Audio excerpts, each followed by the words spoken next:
Avant le temps, avant toute théorie, il n'y avait rien. Enfin, selon certains. D'autres prétendent qu'il y avait quelque chose, mais personne n'était là pour le confirmer. Puis vint le Big Bang, une explosion venue de nulle part, donnant naissance aux étoiles, aux galaxies et à nous. L'univers s'étendit, mystérieusement, comme une pâte cosmique, et ce que nous ignorons dépasse ce que nous voyons. Matière noire, énergie noire, presque tout.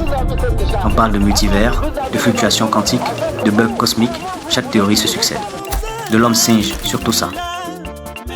En fin de compte, malgré toutes nos certitudes et spéculations, la seule chose sur laquelle on s'accorde est que personne ne sait vraiment comment tout a commencé. Rien ne vient de rien. Si l'univers a un début, sa cause doit être hors du temps, de l'espace et de la matière. Pas une explosion, pas une équation, mais une volonté. Une cause première, nécessaire. Certains l'appellent hasard, d'autres mystère. Depuis toujours, un nom revient, Dieu. Dans ce récit, nous allons vous montrer l'éternité à l'échelle humaine. Un voyage à travers le temps humain, les générations et les forces qui dépassent l'entendement humain. Au chapitre 1, nous parlerons de la création, du vide, du néant et de celui qui a dit « Dès le commencement, j'annonce la fin et depuis longtemps, ce qui n'est pas accompli ». Dans le chapitre 2, nous allons vous expliquer sa première venue.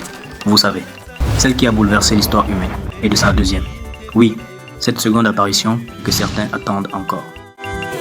Et enfin au chapitre 3, nous partagerons les vérités divines de l'heure, les 4 générations depuis la création du monde, nous expliquerons le 3e millénaire et de celui qui suit le pivot du monde, celui qui nous montre où nous en sommes dans cette semaine humaine et pourquoi chaque instant compte.